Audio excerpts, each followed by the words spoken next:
The Aurora City Council meeting for January 22nd is hereby called to order. With the clerk please call the roll. Alderman Bowman. Here. Alderman Garza. Alderman Mesiancos. Here. Alderman Donnell. Here. Alderman Franco. Here. Alderman Seville. Here. Alderman Hart Burns. Alderman Mervine. Here. Alderman Bug. Here. Alderman Lofshay. Here. Alderman Jenkins. Here. Alderman O'Connor. Here. 11 present. All right. Please rise. We have a moment of silence to honor our active servicemen and servicewomen, as well as our veterans. Please remain standing as we say the pledge of allegiance. Moment of silence, please.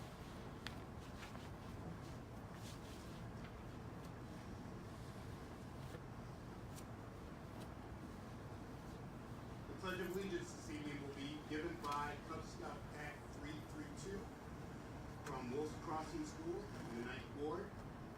Pledge of allegiance will be followed by Alderman Hart Burns, who will provide us with the invocation.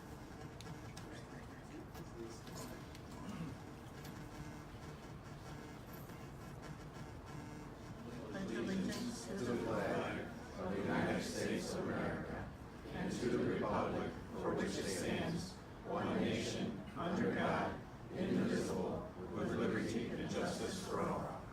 This evening, our invocation is being provided by one of our very involved residents, Alina Newkirk. A former telecommunication operator, Ms. Newkirk has been a very active member of the community for a number of years. She was a part of the Aurora Citizen Police Academy and a voice for all the residents and people with disabilities.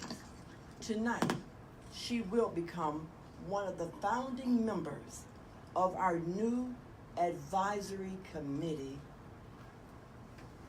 with those with disability. Please receive none other than Ms. Alina Newkirk. I first want to do a moment of prayer for our former mayor, Tom Weisner. Also a prayer for the safety of us getting here this evening, and also this evening on the way home. Sorry, I'm a little nervous. I'm ready now. Heavenly Father, we say thank you for getting us all safely here today.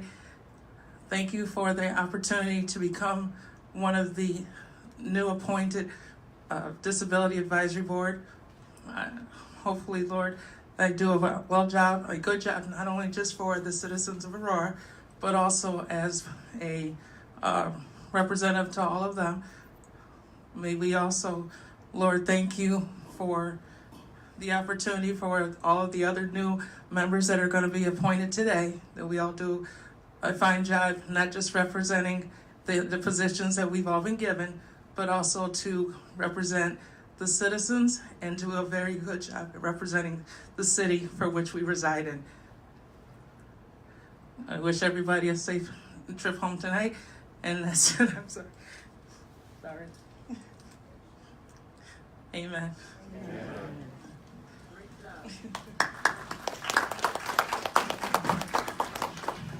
And can we also give a round of applause to the young Cub Scouts who led our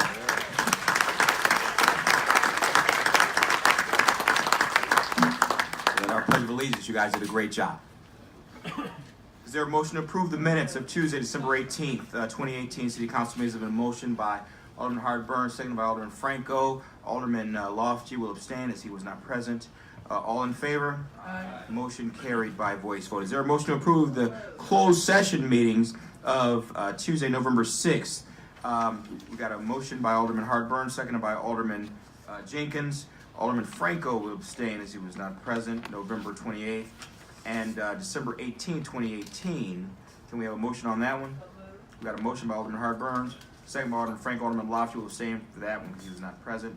All in favor? Aye. All right, motion carries by voice vote. Is there a motion to approve the minutes of Tuesday, January 8th, 2019 City Council meeting? Motion by Alderman Hart Burns, second by Alderman Jenkins. All in favor? Aye. Motion carries by voice vote. Is there a motion to approve the appointment of Sergeant at Arms for this meeting? There's been a motion by Alderman Hart Burns, second by Alderman Franco, all in favor? Aye. Motion carries by voice vote. Mr. Muhammad, will you give the presentation this evening? Good evening, Mayor, City Council. Happy to be here as we conclude our King Weekend. Last night, we honored more than 300 students with either the Donna J. Williams Service Award or the Mayor's Service Above Self Award. It's all about young people giving back to this community. That's why we're also honored to have tonight Pack 332 from Wolf Crossing Elementary School, young guys who are also giving back. So I'm going to ask our Alderman of the 9th Ward, Mr. Ed Bugg, and our Mayor to come on down. We have a special presentation for Pack 332 for the work that they do and the community service that they provide to the school and the greater Aurora community. Can we give them a round of applause, please? So tonight, gentlemen, thank you for leading the pledge. Thank you for all that you do. On behalf of the Mayor and on Alderman Bugg, we'll present you tonight with the mayoral commendation, a certificate, and Alderman Bugg will also present you with a Medal of Excellence. When we call your name, please come on down and let's give them a round of applause individually. Mr. Jacob Kalecki.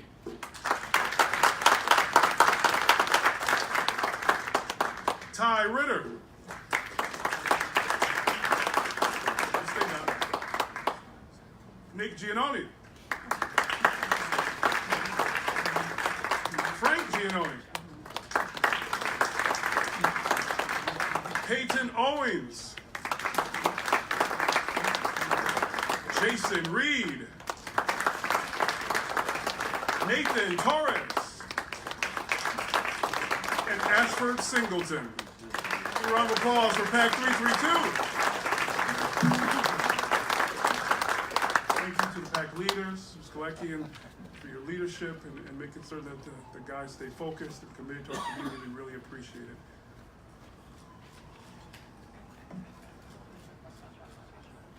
Prior to this meeting, they toured City Hall, and they all took a particular position of a leader. So I believe it was Ashford in the red, who was the mayor a little early, about an hour ago.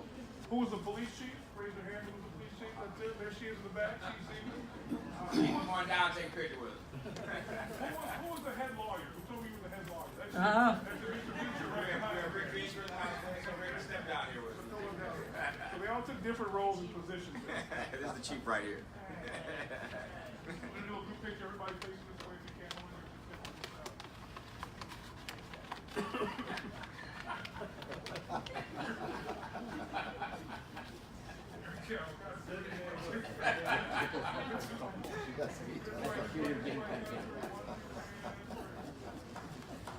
Round of applause for Pack 332.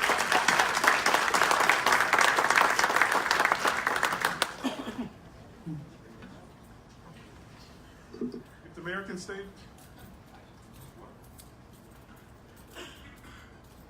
Each quarter, we also present our staff awards for individuals in our staff who have gone above and beyond with achievements and accolades, additional degrees. Tonight, we're honoring 3 staff members for really not only focusing on the excellence of their field, but taking it to the next level with additional degrees. Our first award tonight is for Police Chief Kristen Zeman. Come on down. Come on down, Kristen Zeman. Earlier this month, Chief Zeman graduated from the Naval Postgraduate School with a Master of Arts, her second master's degree, by the way, a Master of Arts in Security Studies, Homeland Security, and Defense.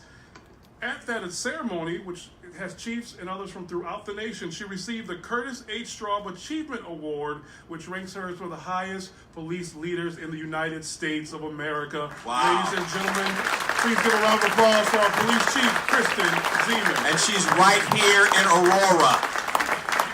Let me read this mayoral commendation, which is presented to Kristen Zeman in recognition of your outstanding national accomplishments in public safety by earning a Master's of Arts in Security Studies, Homeland Security, and Defense from the Naval Postgraduate School, and for receiving the coveted Curtis H. Straub Achievement Award for your leadership. You are a valued and appreciated member of the city of the team of Aurora. Come on, give it up for Kristen Zeman. We're going to do a picture. We'd also like to announce that this year, 2019, Chief Zeman will be inducted into the West Aurora High School Hall of Fame.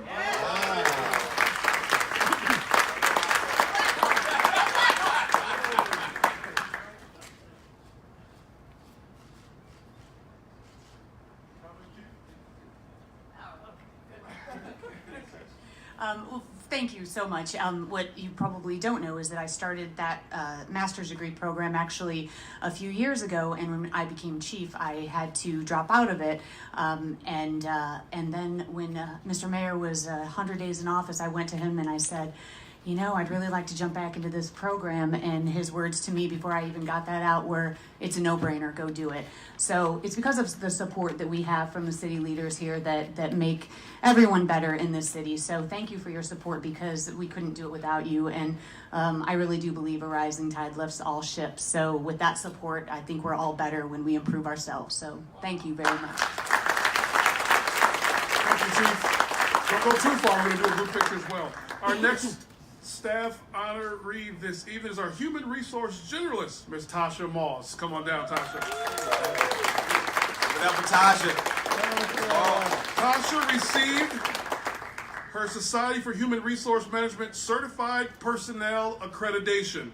This accreditation reflects what HR practitioners need to know to be leaders in their organizations and in the profession. It's the only HR certification offered by the world's largest HR membership organization. As the industry leader in the HR professional development, SHRM has supported more than 100,000 employers, representing 140 million employees, and this certification ranks her as one of the best HR professionals in the nation. Tasha Moss. Absolutely. Tasha Moss, give it up. Tasha Moss has received the Aurora Commendation in recognition of her outstanding accomplishments in the human resources field by earning the coveted Society of Human Resources Management Certified Personal Accreditation. You are a valued and appreciated member of the City of Aurora team. All right.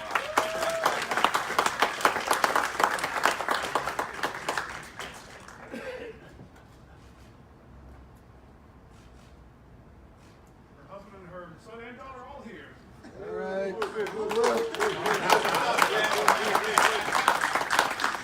I just want to say thank you for this recognition. I work really hard and I love the city of Aurora. I love what I do, and this is just a snapshot of what we're getting ready to do in the Human Resources Department.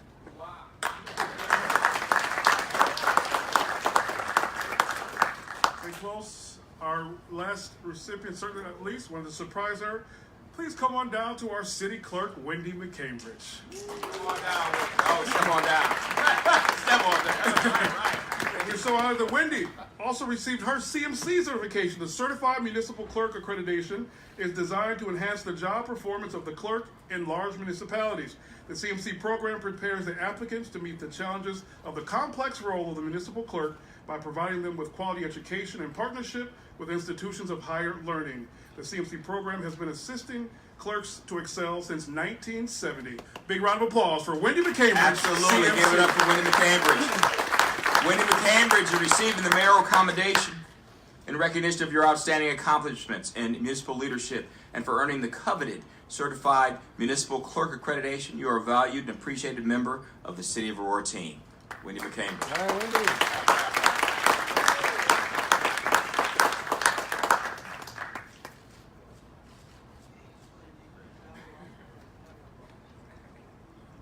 I'm surprised, so thank you.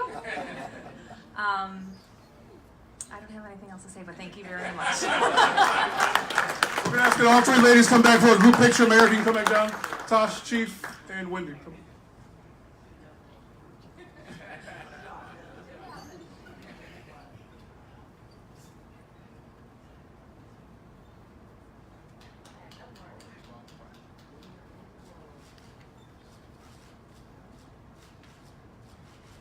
Big round of applause for our leaders. Girl power. Thank you, Mayor Seneca.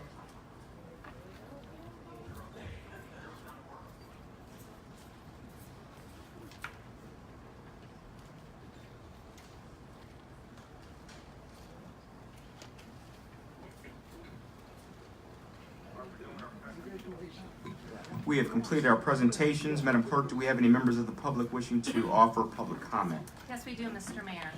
Pursuant to the Open Meetings Act, all persons shall be permitted an opportunity to address public officials under the rules established and recorded by the council.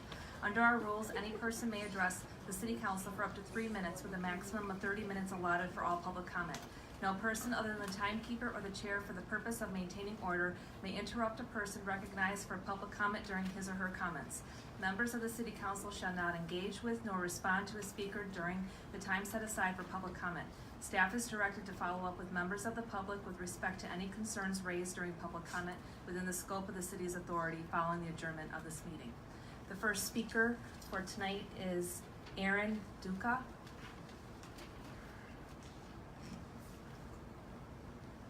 Mr. Duca, you have 3 minutes to speak. Good to see you. Right over there, brother.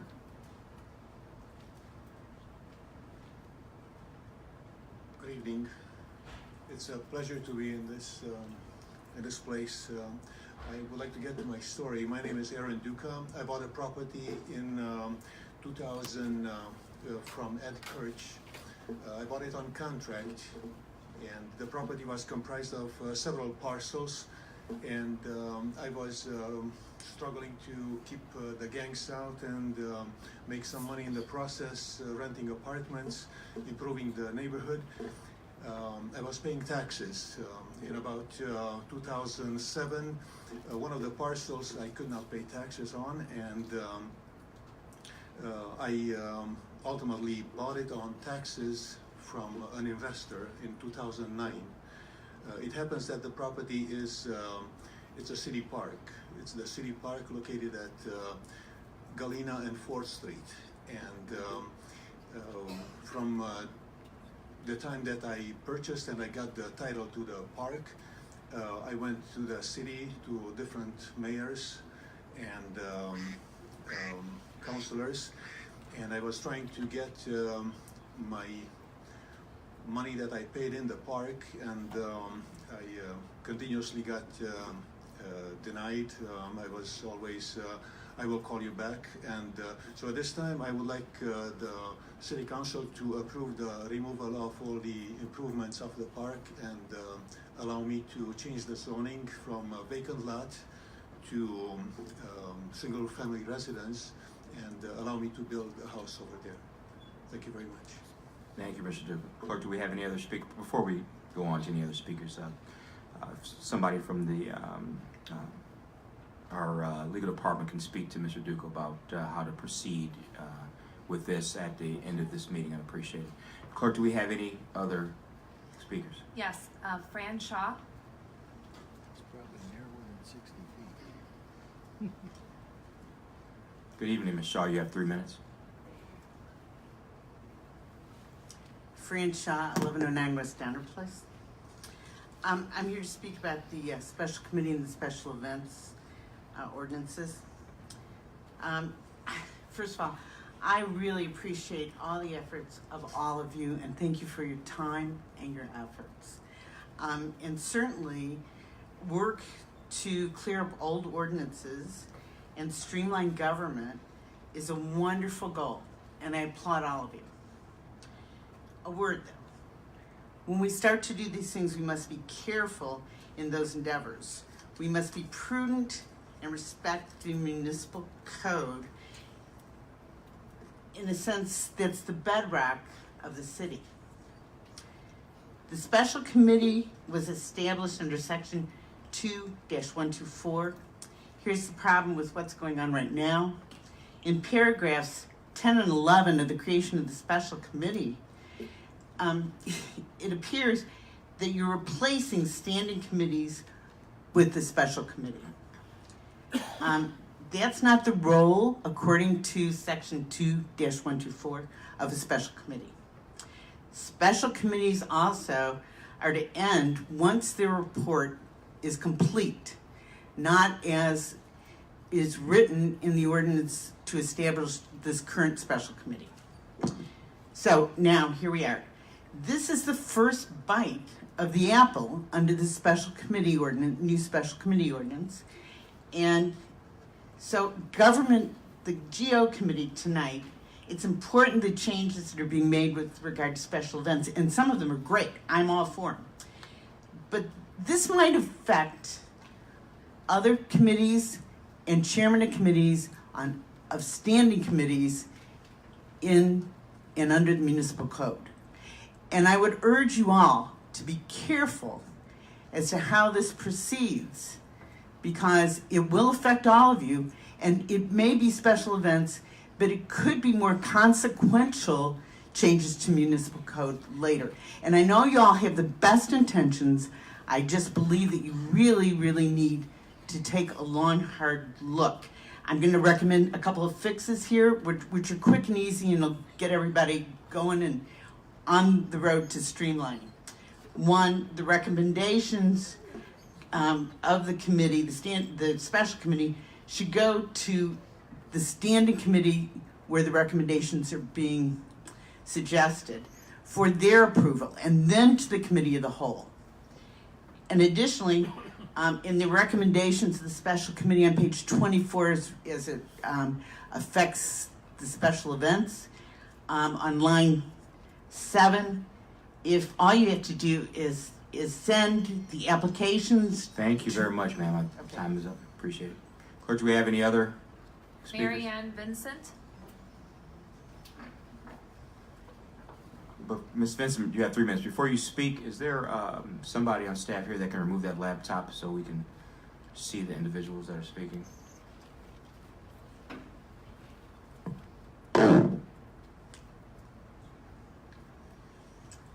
Hi, thank you. Thank you so ma'am. much. You have 3 minutes. Okay, I appreciate each of you as well, and been in Aurora since 1985. Proud to call this my hometown.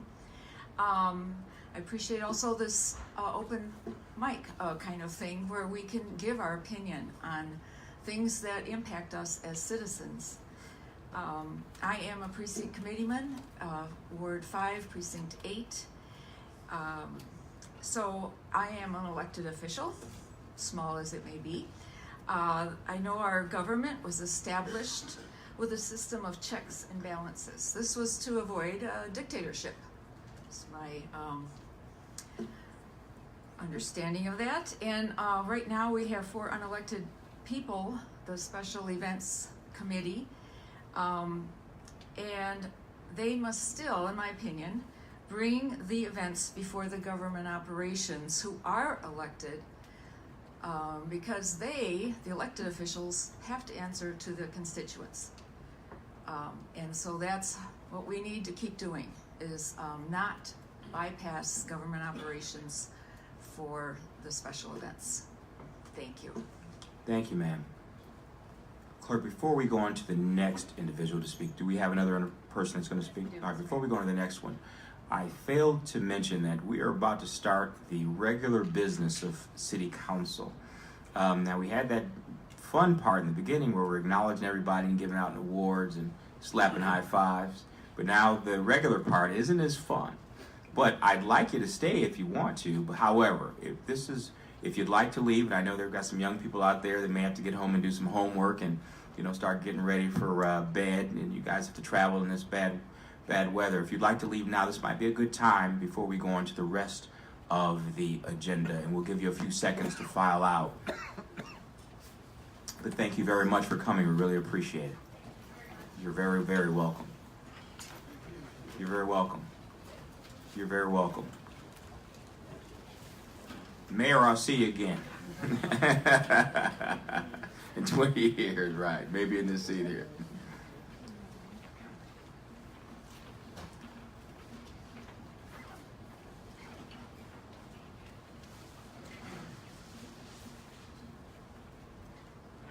Good night.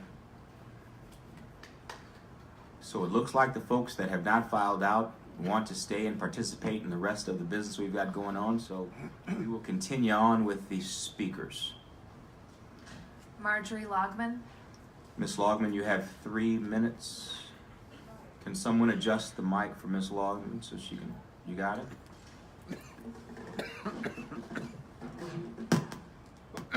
Hi, everyone. The first part of my comment, I'm just going to read to you, and I called it seriously. Saturday, I took the train out of Aurora to go to Chicago. First of all, Aurora cabs, due to snow, were not running, although everyone seemed to be getting everywhere. At last minute, a friend took me to the station. My return service, as promised, was not available, and I had to rethink a way to get home. It was difficult to get into the station to get a ticket, and then hard to get around to the east side of the train to get on. My chair wheels got stuck in the tracks. I saw the people waiting in the cold for the bus. Senior or not, it doesn't seem a good place to wait. The conductor on the way home and people on the train from Downers Grove thought the reconfiguration of the train and the bridge were a mess, not referring to what is under construction. If I had more time, I would express my aggravation at the station when I got back and the rudeness of city workers. As of right now, I will go to Geneva or Route 59 and use an Elmhurst-based cab. Senior or not, I feel now it is an inconvenience. Second part is vote no. Item 18-1122. Alderman oversight is a must, so that because it is also how the people have a voice. The reforms are good, but not as a standalone committee. I urge you to vote no. Thank you very much. Thank you, Ms. Logman. Clerk, do we have any additional speakers? Peggy Hicks. Ms. Hicks, you have 3 minutes. Good evening, everyone. Let me just turn this just for a minute. I'm Peggy Hicks. I'm also Reverend Hicks. I live in Aurora, and I'm a long-term resident here, and I live in the 6th Ward, and under the ward leadership of Alderman Mike Seville, who has represented Ward 6 very well. And to all of the aldermen who do a fantastic job in making sure that we have checks and balances, and we want to make sure that that continues. I'm here tonight to talk about the special committee and special events. I've had the pleasure of attending a couple of those meetings, and it was good to hear the voice of the various aldermen, at least paying particular attention to making sure the process is fair and that it's equitable. I would like to say that I have, over the years, attended government operations meetings, and I think they've done a fine job, and they need to be commended for the work that they've done to approve parades and various other events. And I would like to see that we continue to have a 3-level approach to checks and balances in terms of parades. I think it's a process that's working. I do think the staff has done a fantastic job in trying to streamline and expedite the process, but I still think that we need those lenses.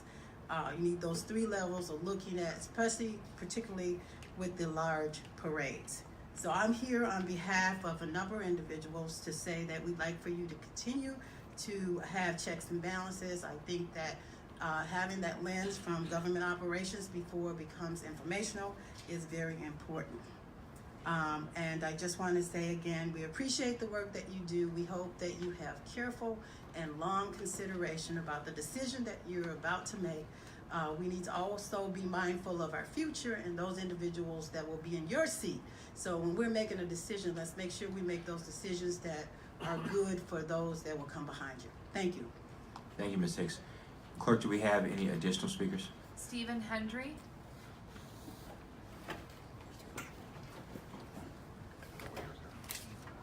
Okay. All right.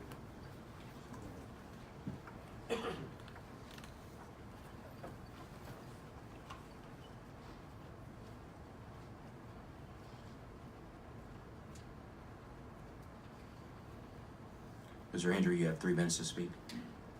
Got my timer.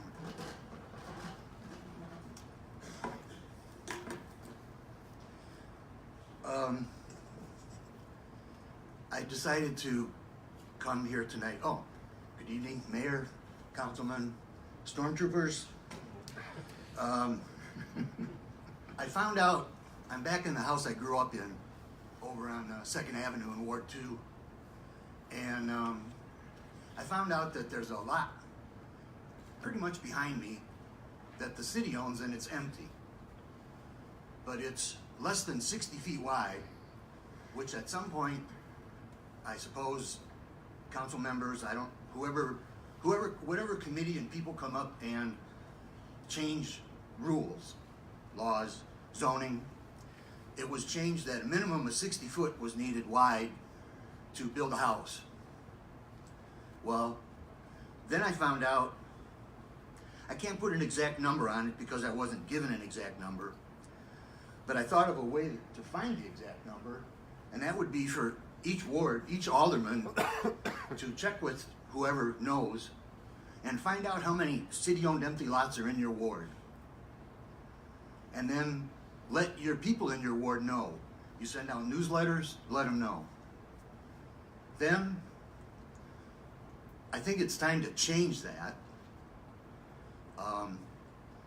I think you could go out to Ohio Street, Phillips Park, downtown, Pigeon Hill, and all those lots that are less than 40 feet wide, they're lots 35 feet wide by 50 feet that kids that I went to school with grew up with, mom and dad and 5 kids.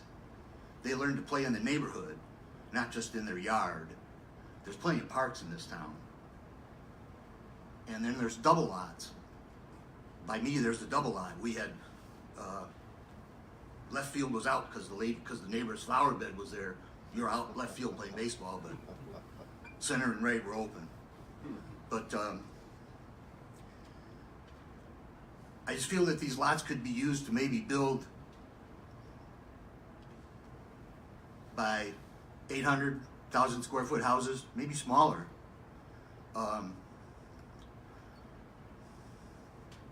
My house is less than 1,100 square feet.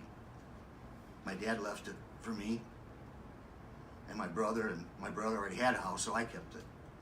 But I went down to Hesed House today and was talking to Jim Mrzowski. Yeah, okay. I was talking to him, and I thought real quick, maybe those lots could be community gardens for one, and people from Hesed House might want to learn how to garden and take the produce down to that plaque over there that Judy Topinka Var gave the city about how great our farmers market is in 2012. Thank you, sir. Your 3 minutes is. Thank you very much. We I'll be appreciate you back. speaking. All right. Clerk, do we have any additional speakers? No further speakers, Mr. Mayor. Thank you very much. We will move now to the next section of the agenda, mayoral appointments. Clerk, can you read the first item under mayoral appointments? Item 18-1165, a resolution appointing Amber Foster and Kristen Ludwig to the Aurora Preservation Commission. There's been a motion to approve by Alderman Hartburns, second by Alderman Franco. Are there any questions or discussions regarding this resolution? There being no further questions, will the clerk please call the roll? Alderman Bowman? Yes. Alderman Mesiacos? Yes. Alderman Donnell? Yes. Alderman Franco? Yes. Alderman Seville? Yes. Alderman Hartburns? Alderman Mervine? Yes. Alderman Bug? Yes. Alderman Lopshay? Yes. Alderman Jenkins? Yes. Alderman O'Connor? 11 ayes, 0 nays. Motion carries. The resolution approved. Is Ms. Foster or Ms. Ludwig present this evening? All right, you guys want to stand up so we can recognize you, and thank you very much for your service. We appreciate you.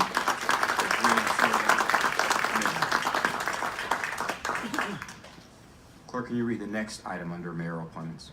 Item 18-1173, a resolution appointing Darlene Varney, Harry Reineke IV, and Jared Plager, and reappointing Michael Sade to Aurora's Grand Army of the Republic Commission. There's been a motion by Alderman Hartburns, second by Alderman Franco.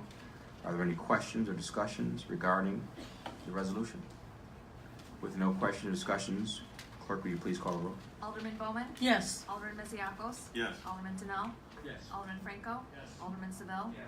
Alderman Hartburns? Alderman Mervine? Yes. Alderman Bug? Yes. Alderman Lopshay? Yes. Alderman Jenkins? Yes. Alderman O'Connor? Yes. 11 ayes, 0 nays. Motion carries. The resolution is approved. Do we have Ms. Varney, Mr. Reineke, Mr. Plager, or Michael Sade here present in the room? If you guys want to stand up so we can recognize you. Thank you very much for your service. We appreciate it. Clerk, can you read the next item? A resolution, 19-0035, a resolution appointing Lori Price Lisa Jacino, Dr. Cynthia Penny, Eric Mock, Debbie Nardone, Todd Nardone, Alana Newkirk, Herman Shelton, and Teresa Crafton to the Advisory Commission on Disabilities. There's been a motion by Alderman Hartburns, seconded by Alderman Franco. Are there any questions or discussions regarding this resolution? Alderman Mervine? Yeah, I really applaud the city for doing this. I think this is a very positive step in the right direction, and I also applaud the fact that that of the people that were selected as well. And one in particular, I've known Lori Price for many years, and her work with special needs kids and people with disabilities over in School District 204 in my area, and that's been very uplifting and very positive. And then again, her time on the school board. So I think you've probably selected some really good people to begin with, and I'm looking forward to this. I think this is a great addition to the commissions and boards that we have. Thank you very much, sir. Alderman Hartburns? I'm loving this. I could appreciate the work that I know you're going to do. When you live with a child with a disability and learn the hard way, I'm looking for you all to show us a softer way. I know that the knowledge that you have is so large. I know when y'all get together, you all gonna make a large, beautiful, sweet pie. I'm ready to eat on that pie. Because I know the knowledge that you have is gonna bless all of us. People with disability want to just be heard. They want love like everybody else. But one thing I can tell you, those that have it, my baby and all the kids that I've been around, they can make you laugh when you want to cry. So I know y'all got some thunder in you. You got some love in you. Thank you. Thank you for your willingness to do this. This committee makes my heart happy. Thank you. All right, well, you know what, let's recognize these folks. Let's see, well, actually, let's vote on this. We've got a motion and a second. Are there any further question or discussion? With no further question or discussion, would the clerk please call the roll? Alderman Bowman? Yes. Alderman Misiakos? Yes. Alderman Denell? Yes. Alderman Franco? Yes. Alderman Seville? Yes. Alderman Hartburns? Yes. Alderman Mervine? Yes. Alderman Bug? Yes. Alderman Lawshay? Yes. Alderman Jenkins? Yes. Alderman O'Connor? Yes. 11 ayes, 0 nays. Motion carries. The resolution is approved. This is a brand new commission, so I want to definitely recognize the folks that are present, and I recognize the weather might have kept a few away, but I see some folks we have here in the room. Lori Price, you want to stand up so we can recognize you. Miss Lisa Jacino, Dr. Cynthia Penny, Eric Mock, Debbie Nardone, Todd Nardone, Elena Newkirk, Herman Shelton, Teresa Crafton. Please stand up so we can recognize you and say thank you very much for your willingness to serve. We appreciate it.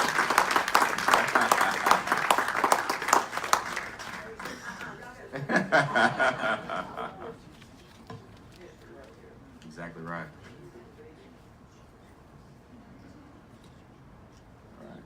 Clerk, can you read the next item? Item 19-0037, a resolution appointing Greg Ellsbury and Pedro Gonzalez and reappointing Patrick Devine, Shanita Anderson, Donald Kilmer, Mike Reynolds, Ivan Chambers, and Yvonne Owusu-Safu to the Aurora Planning Commission. There's been a motion by Alderman Hartburns, seconded by Alderman Jenkins. Are there any questions or discussions regarding this resolution?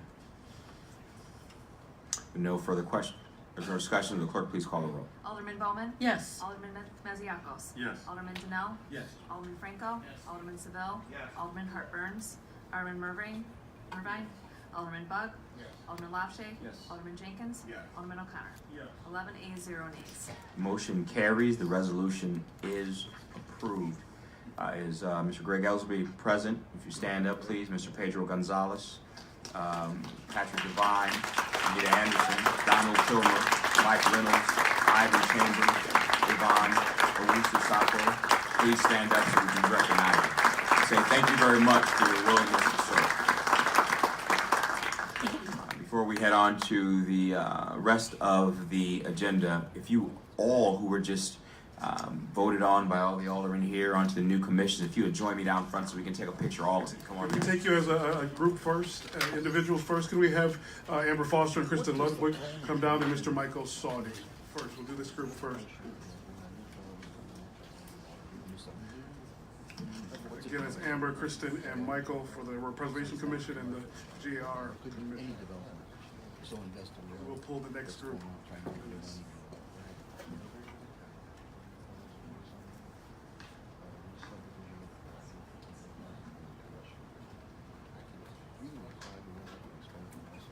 You got an email from Ed sent you that. Oh, yeah. That's me. Yeah, Ed sent you that thing the other day.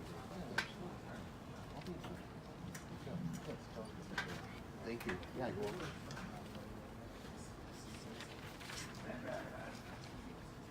Are there,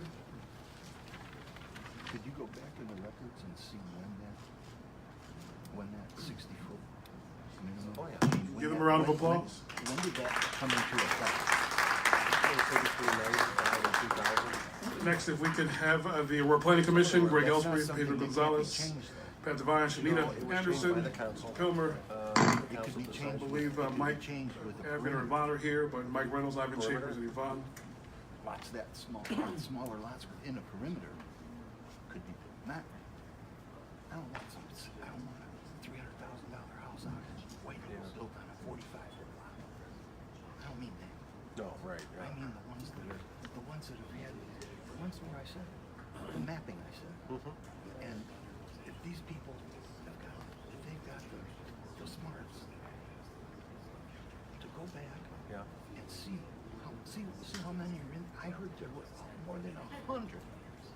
I can give you all that information. How many lots we got, where they're at. Absolutely. Yeah. I'll get that to you. Our plan, and I can tell you what our plan is too, because we do have a plan. And if we could have our new committee members, the founding members of the Advisory Commission, come on down. Lori Price, Lisa, Eric Mock, David Ardoni, Todd Ardoni, Lena Newkirk, Herman Shelton, Teresa Crafton. I know Dr. Penny's not here. She just had her baby on Friday. She couldn't be here.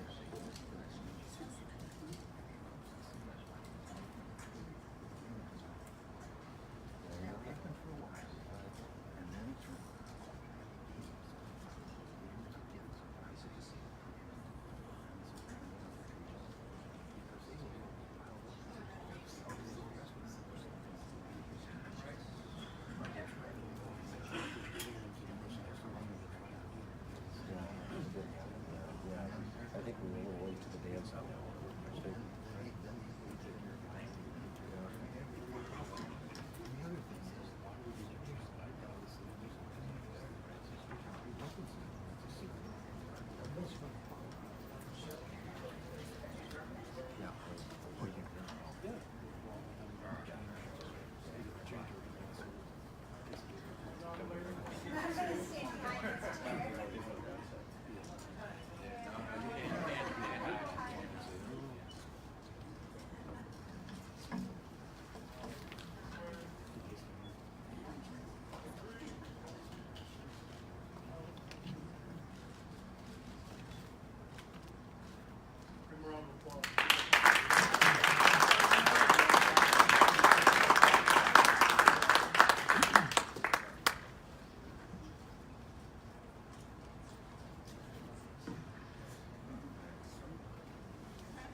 Big round of applause for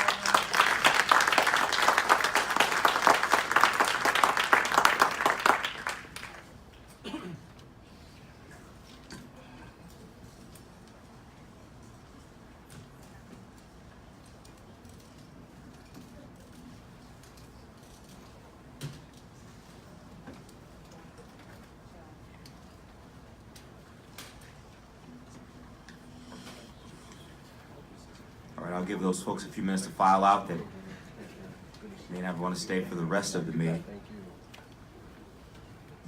We appreciate your participation and willingness to serve on our commissions.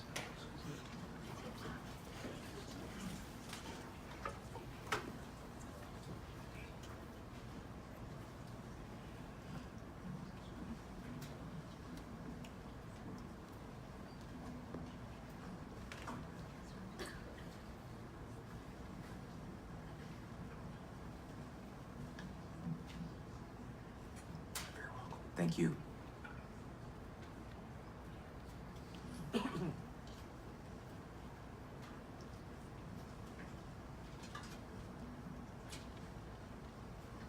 All right, we will continue on with the next portion of our agenda, the consent agenda. Will the clerk now please read the consent agenda in full? Item 18-1011, a resolution accepting the dedication of an easement north of I-88 and east of the center line of Deer Path Road. Item 18-1066, a resolution to approve the contract from Dinges Fire Company for the purchase of protective gear for the fire department in 2019. Item 18-1078, an ordinance amending ordinance number 3100 being the Aurora zoning ordinance and the zoning map attached thereto by rezoning the property located at 260 South LaSalle Street from R4 2-family dwelling district to R3 1-family dwelling district. Item 18-1110, a resolution authorizing Amita Health St. Joseph Hospital Elgin Employee Assistance Program EAP from January 1, 2019 to December 31, 2021. Item 18-1167, a resolution to authorize the Director of Purchasing to execute an agreement with Alfred Benesh and Company of 1230 East Deal Road, Suite 109, Naperville, Illinois, 60563 for the 2019 to 2020 bridge inspections, and the city clerk to sign the associated motor fuel tax appropriation 19-00326-00-BI. Item 18-1178, a resolution requesting authorization for the mayor to execute the local agency agreement for federal participation with the state of Illinois, the Director of Purchasing to sign the Phase 3 construction engineering agreement with HR Green Incorporated, and to appropriate the motor fuel tax funds for East Indian Trail Road Traffic Signal Interconnect and Modernization Project MFT number 18-00322-00TL. There's been a motion by Alderman Hart Burns, seconded by Alderman Seville. Are there any motions to remove any items from the consent agenda, or any questions about the consent agenda? There being no questions or motions to remove items, will the clerk please call the roll? Alderman Bowman? Yes. Alderman Mesiacos? Yes. Alderman Denell? Yes. Alderman Franco? Yes. Alderman Seville? Yes. Alderman Hart Burns? Alderman Mervine? Yes. Alderman Bug? Yes. Alderman Lopshay? Yes. Alderman Jenkins? Yes. Alderman O'Connor? 11 A's, 0 nays. Motion carries. The consent agenda is approved. Can we go on to unfinished business? Clerk, can you read the first item under unfinished business? Item 18-1099, a resolution authorizing annual action plan substantial amendments 2018 number 4 to reflect funding reallocations for the Community Development Block Grant CDBG public hearing. There is a public hearing required for this item. The public hearing is now open. Are there any speakers? Are there any speakers? Are there any speakers? There is a speaker that wants to speak on this particular item. The public hearing already took place. Oh, did it? Oh, I'm sorry. It did, so we had to keep this on unfinished business because of the citizen participation process. Okay. Now that that has ended, these items can be approved and submitted. So, all right, just to be clear, there is no need for a public hearing? Correct. All right, so, all right, well, I will bypass motioning, closing the public hearing since there is no need for one. Is there a motion to approve this resolution? There's been a motion by Alderman Hart Burns, seconded by Alderman Franco. Are there any questions or discussions regarding this particular resolution? Alderman Bug. Just for the record, can you tell us when the public hearing was closed, just so we... Today is the last day of the citizen participation process, and no additional comments were received. The public hearing took place on, let's see, it was the beginning of December.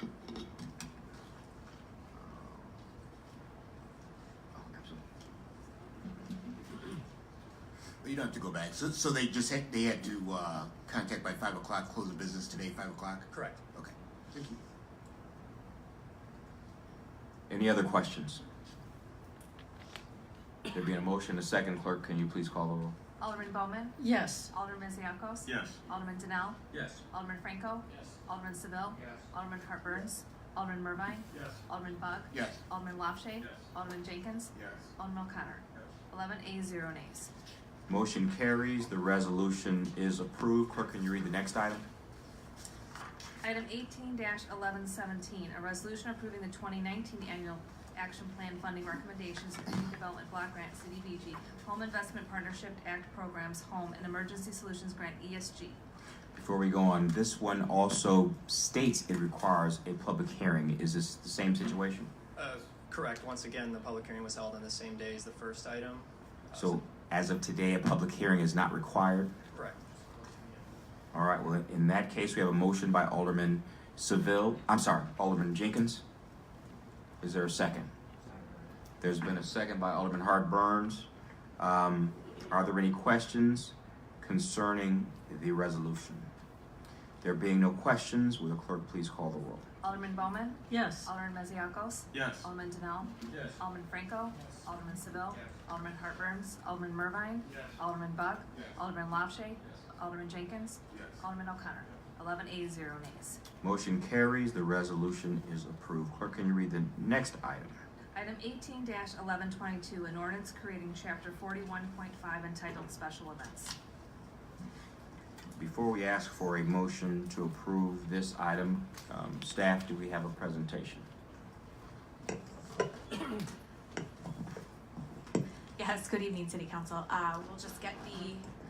We'll get the PowerPoint pulled up. And what we're gonna do tonight is do just a very brief recap of some of the questions and comments that we've received from council members since our committee of the whole presentation last week. And actually, hopefully address some of the concerns raised by some of our speakers today as well.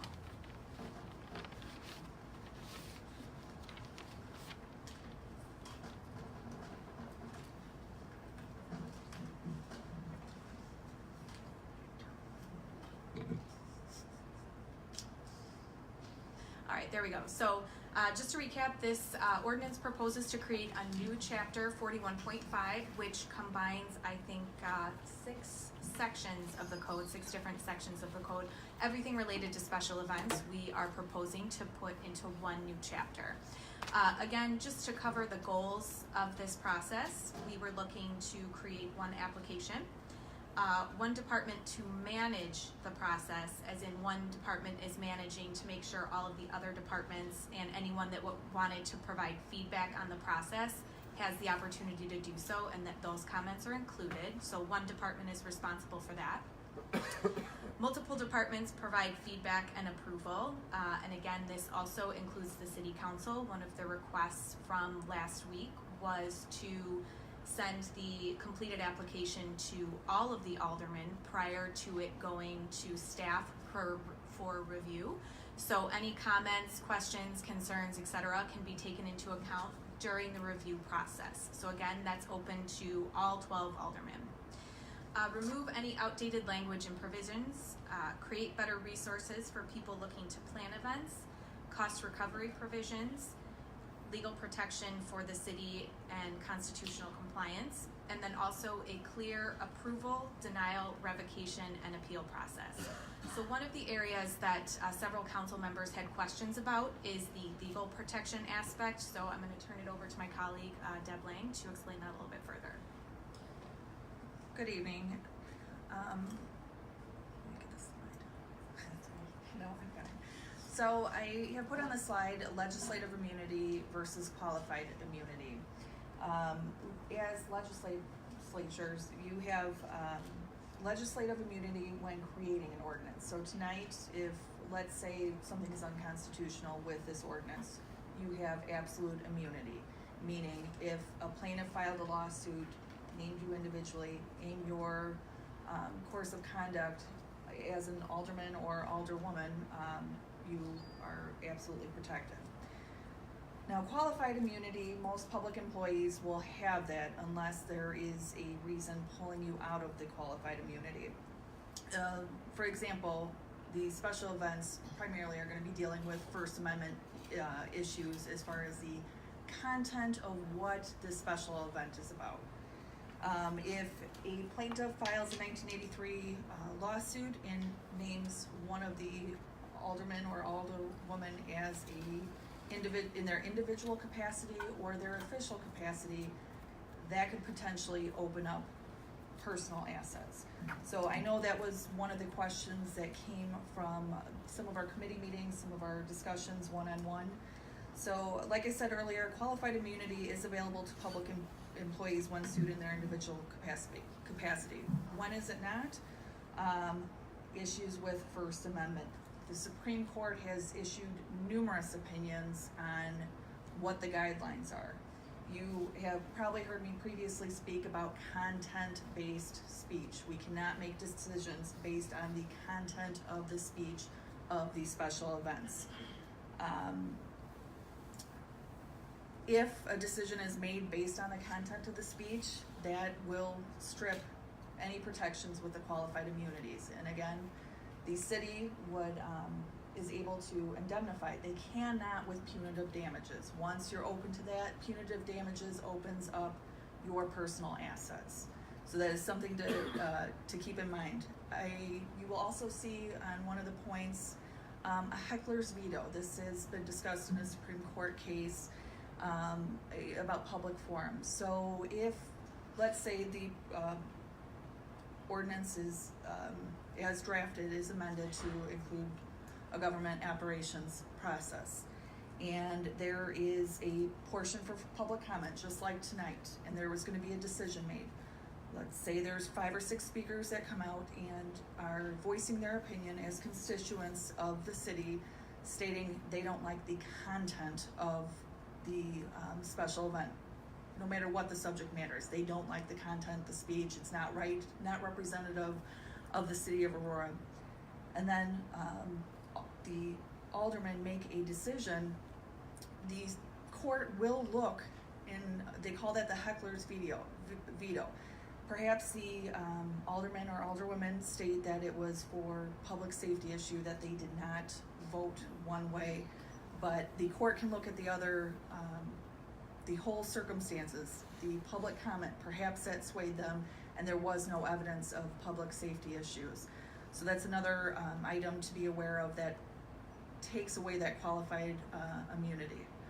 So based on that, we want council to focus on the black and white for grounds for denial. That's the process that we set up in this special events ordinance, sets up that framework to make sure that everyone's protected by that qualified immunity. Keep it black and white, and decisions are made not based on the content of the speech for the special event.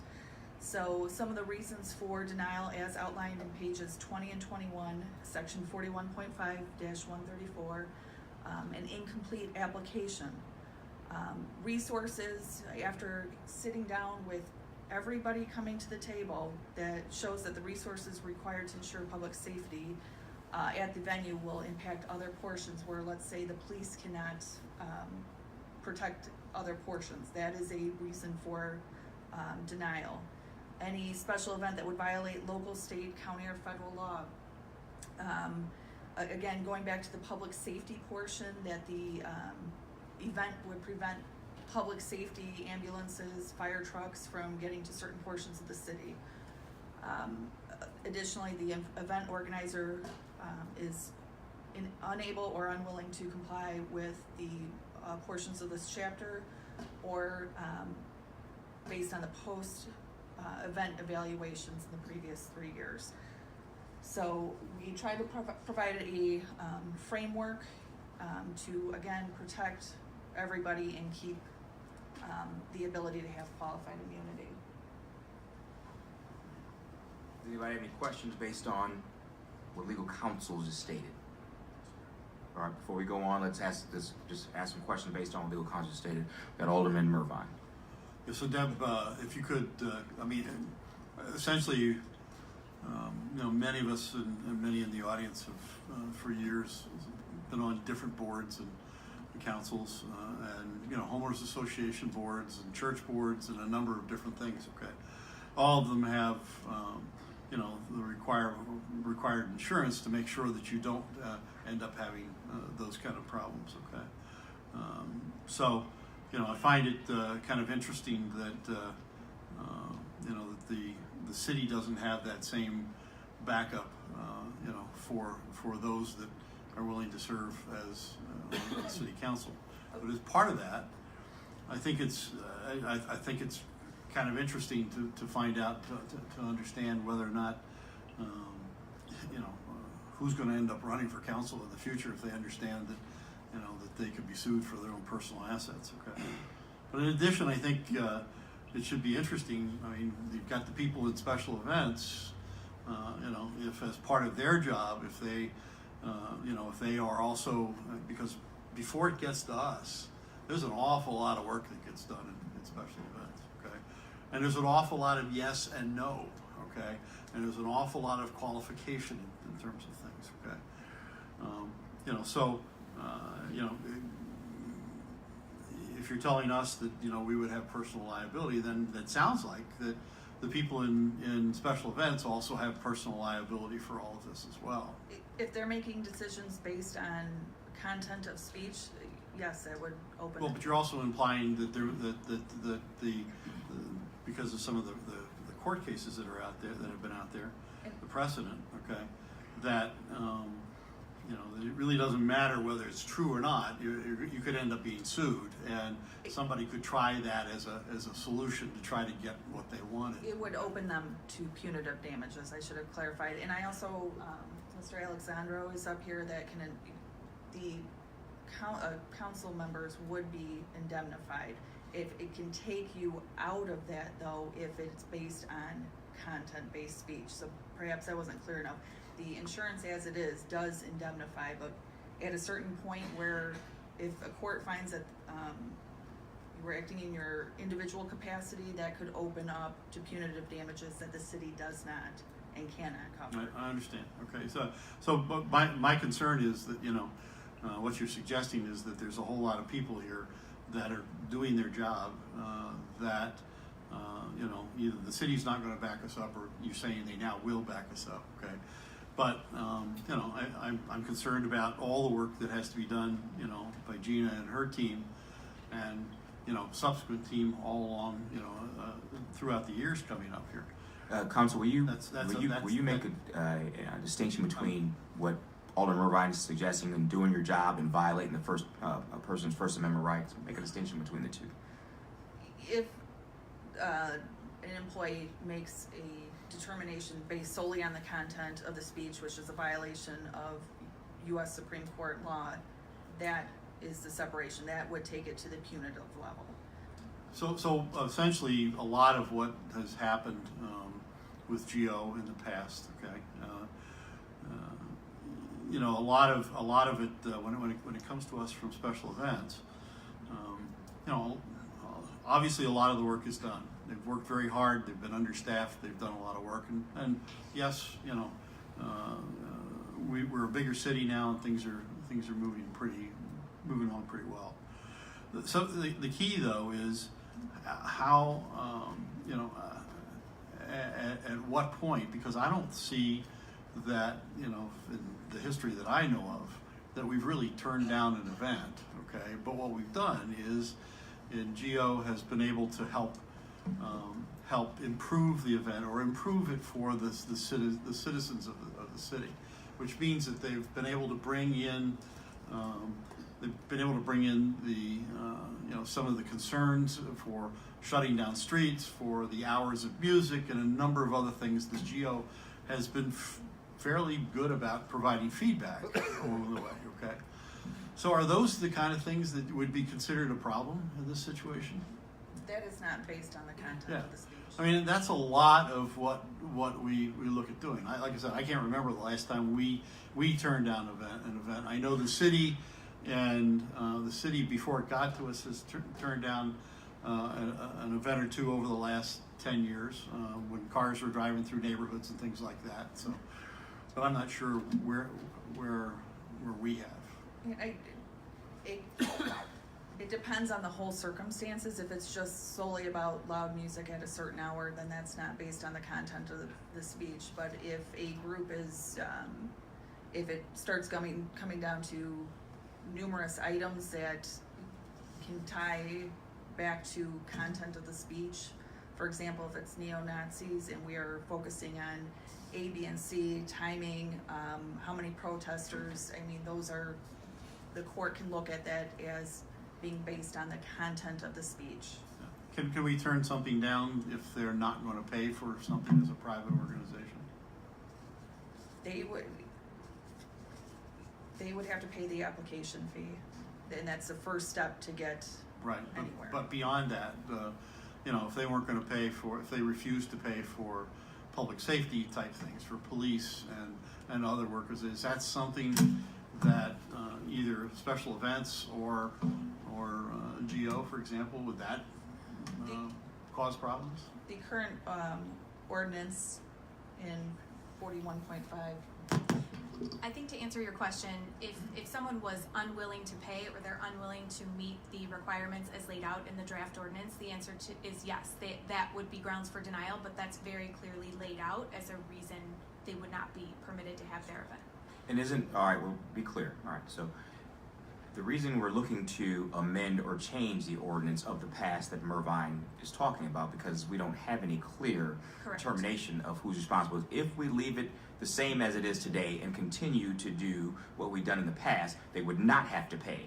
Correct, and I also want to make it very clear, because the GO committee, as individual aldermen, as all of the aldermen and all members of committees, all have the opportunity to provide feedback. So that same feedback you would provide at GO would be provided earlier in the process and is part of the actual review of the application.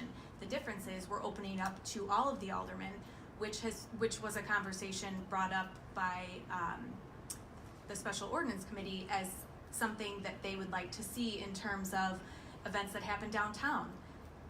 Alderman Mervine, you referenced some of your constituents have businesses down here. You'd like to weigh in on that. Same probably with some of the other aldermen. The downtown is one area, but there are other areas of town where we have similar circumstances. So we want to make sure we're allowing that council feedback as part of the approval process. That's something that will be included, and it's something that will be documented. The difference is we're taking it from 3 to 12. Yeah, I'd like to say one last thing, and then I'll let it open for everybody else. Okay. I mean, I appreciate that. I think that's really good. And quite honestly, I think the things that we're looking at doing aside from the approval aspect of things, I think are long overdue for special events. I think it's really important. I think the plan is good. I think the single process going all the way through and the SEP meeting are I think they're absolutely on target. Okay, I think those kind of things have to happen. Okay, I think my biggest concern then becomes, while it's good to be able to have notification go and information go to the alderman or everything. Okay, the one thing about the checks and balances aspect of our government is that there's some teeth in it. Okay, so that if somebody doesn't like something, then the pat answer can't be just, well, okay, but we're going to do it anyway. Okay, that's why the approval process is important, because then you have approval over a number of people as opposed to just a standard answer. Correct. So thank you very much. I appreciate it. Well, to follow up on your comment, Alderman Mervine, we agree, and the approval process does include several different people. Again, the aldermen have the opportunity to weigh in and provide feedback, and that information will be vetted not just by special events. That's one thing that I would like to emphasize, because that was a frustration we heard from some of our event organizers, is sometimes they felt that special events was the yes person or the no person. Now that may or may not be the case, but that was how they felt. Now they have a very clear understanding of what happens when the application is submitted, who gets to weigh in, and all of the individual departments that will have the opportunity to discuss that application with them prior to any decision being made. I think that's great. Mr. Mayor, hold on. So Alderman Hart-Burns and Alderman Jenkins. My concern is when you talk in terms of legal protection, we're all here as elected body. We're here to serve our constituency. If staff don't bring us all the information, and if we don't get all the information that is needed, what happens then? Well, under this proposed process, you would receive all of the information in terms of a report. Under the current process, there's minimal legal requirements. It depends on what portion of the ordinance we're working with. So when you say when staff brings the information, I think the point that legal counsel was making was that how the conversation at the Government Operations Committee goes, what the topics are, if it looks as if the committee was influenced by a speaker, all of those things, those are the concerns that we wanted to bring to council's attention. Okay, I'm gonna use for an example. During the time for the Pride Parade, I had no problem with the parade. I had already met with the community. The community did not get the information that we requested. So if staff don't give us the information that is requested, whose fault is that? Because we're preparing to vote for something that the three of us didn't get the information. So you could take it all to the special committee, but if the government operation committee did not receive it, what are we doing? And I think that's a hard comparison to make now because there was no requirement to have a completed application at the time. What happened earlier in the year was a first time large parade came to the city, a private parade, and we didn't have a process, as you can see in the missing from current process. There was nothing in the code to make staff get the items done, nothing for the event organizer to force a deadline. So it created, you know, a situation, and that's what But we're a trying simple to. conversation, it was being had, it just stopped. Was that because the knowledge wasn't there? All I'm saying is, we are here to hear you. We're here to listen. But if no one is talking to us, what are we listening to? Absolutely, and that's one of the things, that's one of the examples, that was one of a few events that we took a look at in terms of why it's so important for us to have very, very clear cut. So when the special events staff member does go to the GO committee or committee of the whole to report out an event, all of those answers can be required, are required, because if they can't, currently we can't ask them for that. We can ask them, but we have no way of requiring them to provide it. If we ask them a question and they don't provide it under the proposed ordinance, that's grounds for, that could be considered an incomplete application. So completely agree with you. What we have now is an insufficient process, and it limits our ability to appropriately report out to the GO committee. What we're looking to do is create a very specific framework that will incorporate everyone's comments, and then when the report is made, we should be able to answer any questions that the council may have. So we agree. Before we go on to Alderman Jenkins, who has asked to speak next, let me just ask you, as far as legal legal liability goes, currently there was no process all the questions Alderman Hartburn, I'm so sorry, is asking are very legitimate questions, very legitimate. But currently, our ordinances don't have any requirement to provide those documents or any of the information that GO asked for. And I'll go to the next step. Currently, our ordinance doesn't even give GO authority to ask for any of that information or even hear any of this stuff. Is that correct? Correct. And that parade, specifically, given the size of it and all of the excitement it generated, that really challenged our current process, because we had no way to require them to provide some of the information we would have liked to have had. Fortunately, they worked very closely with our office and complied with the rules that we have, but that situation, that may not be the case every time we have someone that's interested in having a private parade in our city. So we were fortunate then, but it taught us a very important lesson, and that's, I think, one of the biggest drivers for these proposed changes. And speak to GO's lack of authority to even request based on our current ordinance. Well, in terms of there's no specific application guidelines, there's no deadlines, there's no cost provision, there's no public safety requirements. I could go on and on and on. So all of the things that you as council members would be concerned about, things that you would hear from your constituents about, those were things that we had no way of requiring. Is this one of those ordinances that were written in 1969 and not updated since then? It actually, it doesn't exist. It doesn't even exist. There's no parade anything. Parades are mentioned on a very Wait. I just have a question. Wait, y'all. I can appreciate the job that you all have done, and I know Deb worked hard. I mean, I knew that she was pulling some things together, and I could appreciate the things that you did, little by little, piece by piece, and I appreciate that. It's just that the knowledge is what's power for us. And all we needed to know was, let us know. And we appreciate, that which you're doing and has done. Yeah. So we're looking forward to seeing the finished product, darling. Thank you. Okay. My question. I saw early in the slideshow, denial of an application. Okay, and so incomplete application. So if I assume that as I've looked through this, there's a checklist. Okay, someone comes in, they says, okay, I'm gonna put this event on. So there's a checklist that they have. Now, if that checklist says that you have to have money that's going to cover police protection, and they don't do it, that's considered an incomplete application? So the ordinance states, because we can't calculate the final cost, the ordinance states that the organizer must provide a 25% deposit. Well, first an application fee, and then a 25% deposit of the estimated cost of their event. And those are all things that will be very clearly laid out. Cost for public safety on the website, so they'll have an estimate, so they'll be paying a down payment. The final payment would be following the event. I think 30 to 45 days is roughly what it takes.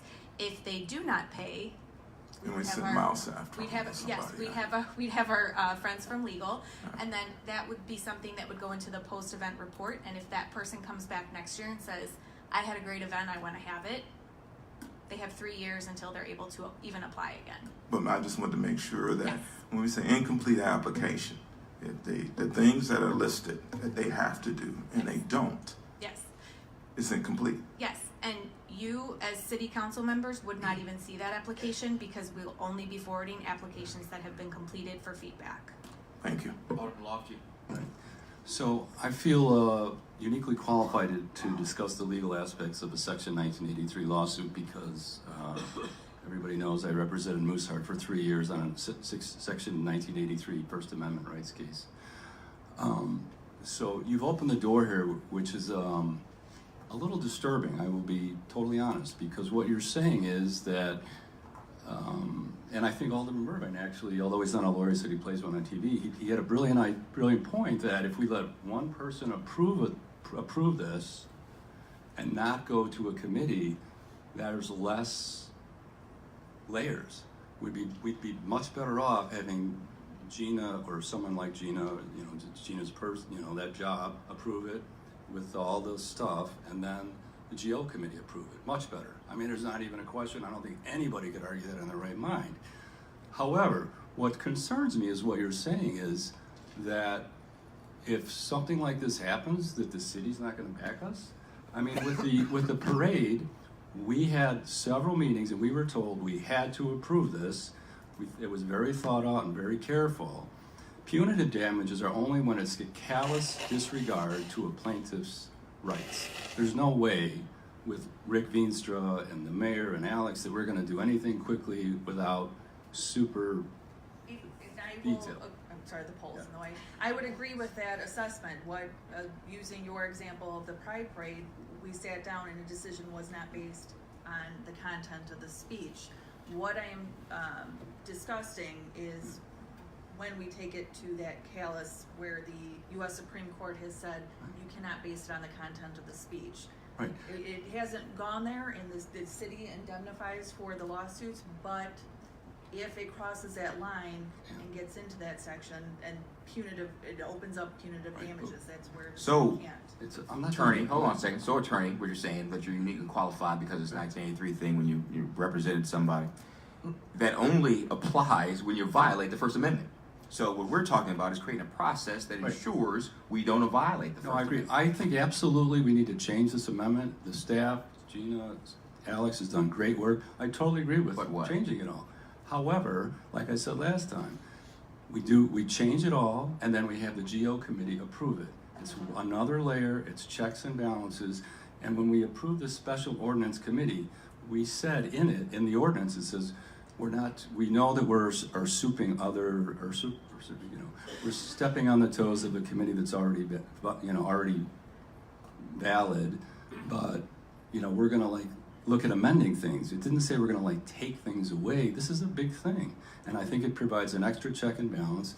And like today at GO, we had back and forth for liquor licenses. The fact that we notify an alderman whose ward is having an event and he can give some input is a lot different than coming in front of a 3-person committee and going back and forth making recommendations and changes.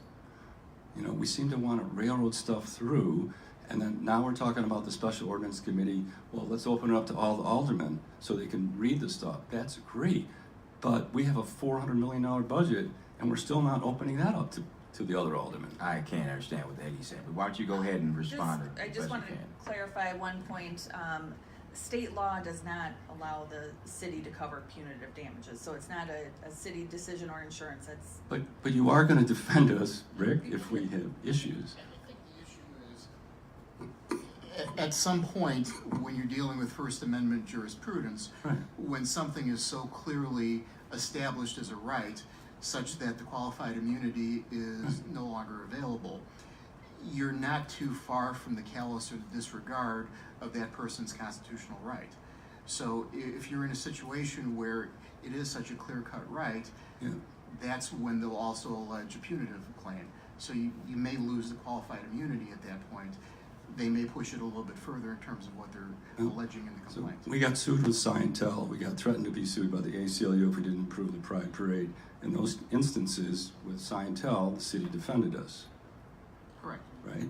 And I would hope that we have candidates looking to run for alderman here. I would hope that on almost anything that we do, unless it's outside There is a the duty. scope. There is a duty to indemnify Right. public officers. That duty, though, is limited Right. when you reach the area of punitive damages. But I'm going to So answer his question. If you clearly violate the First Amendment, no, you will not be represented and supported by the city. So let's just leave it at that, bro. If it's with the callous disregard. Right, exactly right. Which you should know, because you say you represented somebody in the 1983. Why don't you stop talking for a minute? Let me Well, talk. why don't you stop talking for a minute, brother? You just keep talking in circles. Mr. Mayor, I'd like to take over talking. That would solve the problem Please do, between the two of you. Mr. Alderman O'Connor. I wanted to indicate that, first of all, I'm very appreciative of the work on behalf of the staff taking a very interesting topic and trying to either pull it apart or put it together. I'd put it akin to handing you a bowl of spaghetti, and multicolored spaghetti, and asking you to remove each strand carefully so that they all line up and try to figure that out. The fact is, we didn't start from anything concrete. It has grown like topsy. Any of us who've got a few years on the council know that that's how sometimes these things unravel, that they simply build upon each other, and we never take the time to stop and look at the process and to see if it's the most effective process or what we're doing. Now, over and above the issue of the constitutional or the punitive situation, my approach to this, and one, may sound surprising to some people, because I've always been a fierce advocate for the city council, and even stemming from the days when I was considered the only member of the contrarian party, and would lose votes 9-1 on things in regard to defending and trying to preserve our rights. This is a case where I think that we are dealing with a process that is very straightforward, if adopted, a very straightforward process, has the check and balance, as far as I'm concerned, in the availability of opening it to every alderman for notice, because how is the system effective if we wait until the very end and then all of a sudden an alderman says, we got a problem here, we can't do this? Well, why didn't that alderman enter into the process sooner?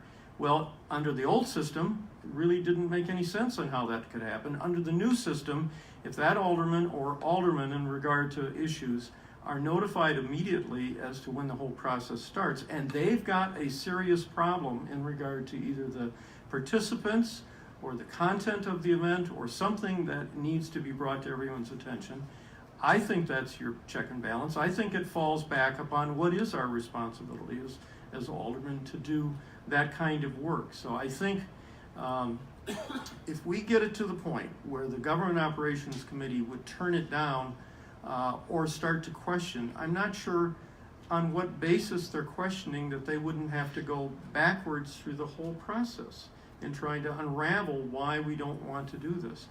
Their ability to participate in the process all the way along, I think, gives us enough ability to control the situation. And by the way, the reality is, if this happens 1 or 2 times where decisions are being made and recommendations are being made that are totally upsetting to the alderman, two things are going to happen. Number one, this gentleman's going to get a lot of office visits or a lot of conversation. And secondly, this council will take up an amendment to that ordinance, and we'll change it at that point. I think the fact that the Government Operations Committee has on very few occasions turned anything down because the work has been done before and because no major objections have been made, make it, I think, reasonable to go in a unified, reasonable pattern on how we get about this, in combination with the fact that we still have ability to enter into discussion, make objections, publicly make objections, and I don't think the mayor or anybody wants to have an issue pounded on time and time again without curing it, without figuring out what are we doing wrong at that point. So I would support the change at this point. I appreciate the additional information in regard to the legal responsibilities. They would have been there under the old system anyway if we had made some really bad decisions. Now we're saying that this mayor and this council are responsible, and I think we've made good decisions all the way through in regard to acting in the manner which we should. But that's not to say that future councils or future mayor may take it in a different direction. I will say, interesting enough, the first major decision made by Alderman Seville and I on the council in 1985 was the approval of the zoning for the temple on Randall. There was no issue there. We would have been violative of all the laws if we had said no because I don't like their religion, or as one spokesman or one speaker here said, they will bring snakes to the temple. Well, I think all of us sat and just pushed back and could not believe that that kind of discussion was going on. We understand the limits of the law. We understand what our responsibilities are. I think the whole idea of the direction of this special ordinance committee was trying to make sense out of what we have done and what maybe we've not had the real good foundation in order to do our job. So. Alderman Seville. Finished with her presentation.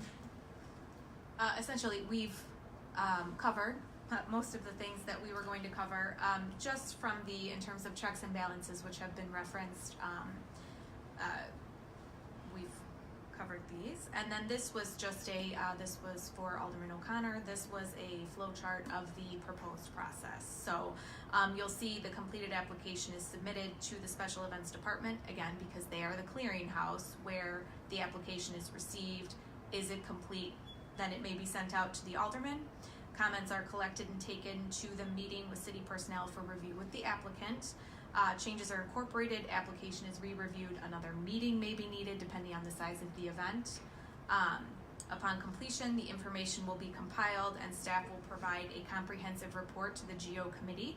The information from that report will also be placed on the committee of the whole agenda, again in the spirit of communicating the information to not only the aldermen but any interested parties who do review the agendas. It will also be included on the committee of the whole agenda as well. If approved, the ability to issue a permit is granted. If denied, the applicant has the opportunity to appeal. So this is just a very brief summary of the proposed process. And that completes the presentation. Yes, and the last point, if I can ask staff, Alex, if the proposal is denied, then it goes an appeal back to the Special Events Committee? No, if the applicant is issued a denial and they choose to appeal, it's then sent to the administrative hearing officer that the city utilizes for several hearings. So it's a third party who will hear the staff perspective based on the information collected during the application process, the legal reason for denial, and then the applicant has the opportunity to appeal that decision. Okay. I don't think your mic's on. The reason for taking it back to the administrative hearing officer is so that there's a good record in case the disappointed applicant wants to seek judicial review. So there's a full record and a full everything that was before the hearing officer would then go to the circuit court. Okay. And Mr. Mayor, Alderman Seville. if I can just reiterate my comments last week, that I just want to commend again the staff on putting together this proposal. I think you've done an excellent job in compiling various ordinances and precedents and history with the city in a codified form this evening, this new ordinance. I think your analysis have been very spot on for the most part. I do, and I would say I'm in favor of 99% of what you're proposing, and I think it's going to be good for the city. I do have that last bit of uncertainty, some of it which we've talked about tonight, and with regard to taking the elected officials out of their purview.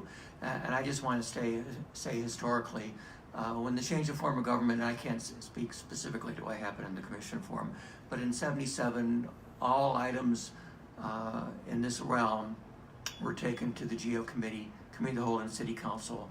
And what I mean by that is not only festivals and block parties and parades, but also stop signs and yield signs and the like, actually votes of the city council. And we have tweaked that over the years to try to streamline it like you are this evening as well. And it's made sense over the years too. I would consider something to the effect that an alderman has the ability to appeal if they don't like something, if it goes to, for example, the committee of the whole for informational purposes, and like P&D, an alderman has the ability to appeal it by the next business day, which would be Wednesday at 5 o'clock. If not, it would be codified into, law, or however you want to say it. But that's really my only qualm about this whole thing, and again, I appreciate all the work that you've done on this. Thank you.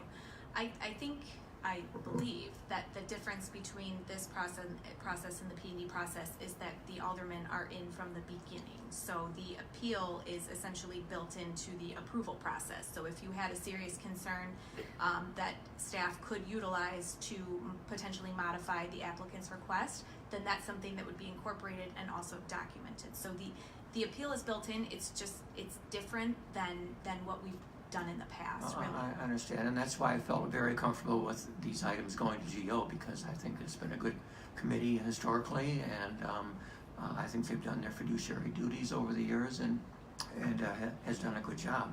So whether it goes, appeal process like we just talked about, or directly to the GO committee for a final review, I could support such a move.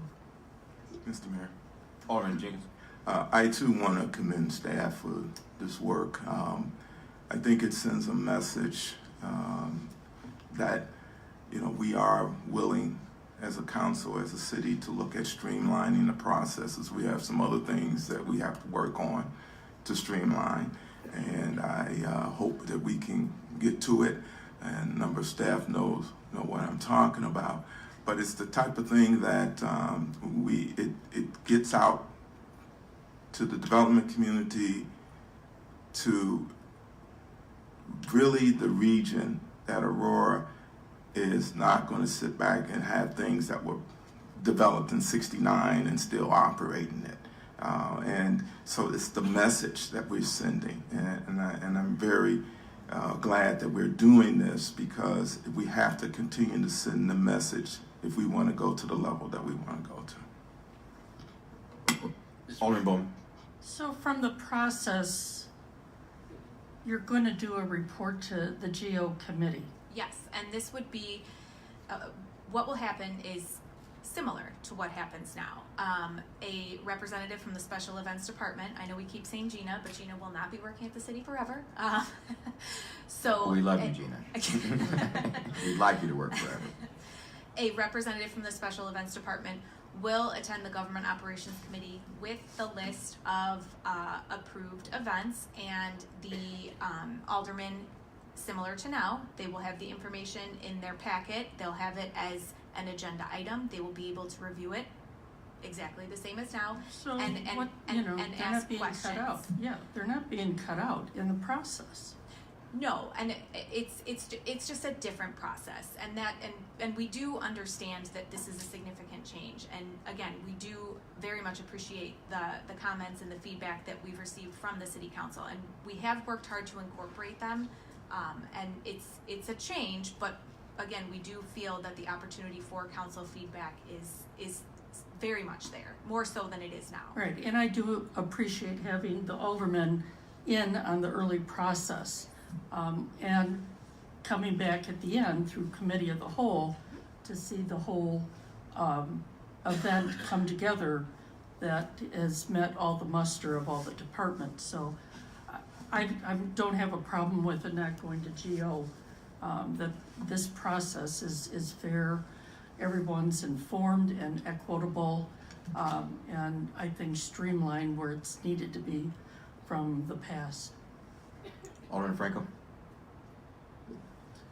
I just want to echo what Alderman O'Connor said. I think he was spot on with where we've been and how we're going to get there and streamline the process. I do also want to thank the staff for the hard work and getting this together, because it really is a good plan. But I also want to say this has been a pretty healthy debate, so starting with the committee of the whole. It's kind of evolved into a philosophical debate about what we should vote on and what we don't need to vote on. And at the end of the day, if we vote on something and we don't need to vote on it, voting in itself does not make the process better, doesn't make what we do better. Our goal should be to get it right. And if voting is involved, so be it. If voting's doesn't need to be involved, even better. We talked about more layers. I think the last thing we want to do is add layers where we can get it right. So I'm not a big favor of layers just to have layers. I'm in favor of getting it right. So I think in this particular case, what you guys have set up, without having to take a vote, but we all have input, I think this is pretty good. And I think it gets us really where we want to go as a destination. And if we cut out a vote on this particular item that Gio doesn't vote on anymore, but it's better, it works well, then I think we've accomplished what we want to accomplish. And I think that's really what we're talking about. But I do think this was good because going forward, we are going to talk about times we're going to vote on things we're not. And it's nice to hear how everybody feels about it, because it is. It's important to have the democratic process, but it has to be efficient and expeditious. And if the voting part does not enhance it, then maybe we should go a different direction and look at each case individually, which we're doing here. So I appreciate that conversation we've had on this. Thank you. Mr. Mayor. Alderman Bug. Yeah, I also want to thank staff for all levels of staff. So many departments were involved in this, and we thank you for that. But we have to realize that Aurora is not in a vacuum. Cities all across the state, all across the country, are looking at this in a similar fashion, and I think that's what the staff took a look at, and we've tried to take a look and see what some other municipalities have done before us, and the problems maybe they've had, and the ones that we want to avoid. So I commend you on this. The question I have, just a record keeping. So when we come down to the meeting, the comments are collected and taken to a meeting with city personnel for review with the applicant. Is that going to be an open meeting? How is that? I'm looking at it like in terms of the way planning is done. Is that an open meeting? Is that a closed meeting? Who's involved in that one? It wouldn't, Alderman, it wouldn't necessarily be a public body within the meaning of the Open Meetings Act, but to whatever extent that there was, because it wouldn't necessarily be a deliberative process, it would be more of the individual departments reporting compliance. Now, if that was something that there was a feeling should be something a little bit more open to the process and there'd be some notice of it, that would be something that we'd be able to build in, but inherently it wouldn't necessarily need that. Okay.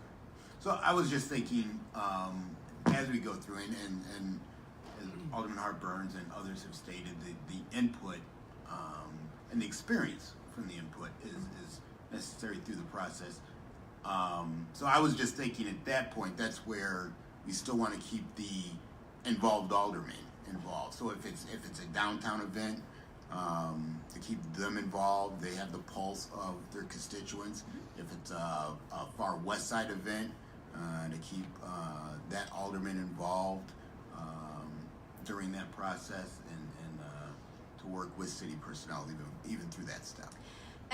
And that's correct, Alderman Bug. And again, as Corporation Counsel pointed out, that discussion is compliance. So if there is an area where public safety has a concern, or there's a public works project happening, that may be an opportunity where further discussion is needed after, after the applicant goes back and discusses with their organization. It's a discussion. There's not necessarily a final decision being made. So if additional work is warranted, yes, it can be done. Quick question.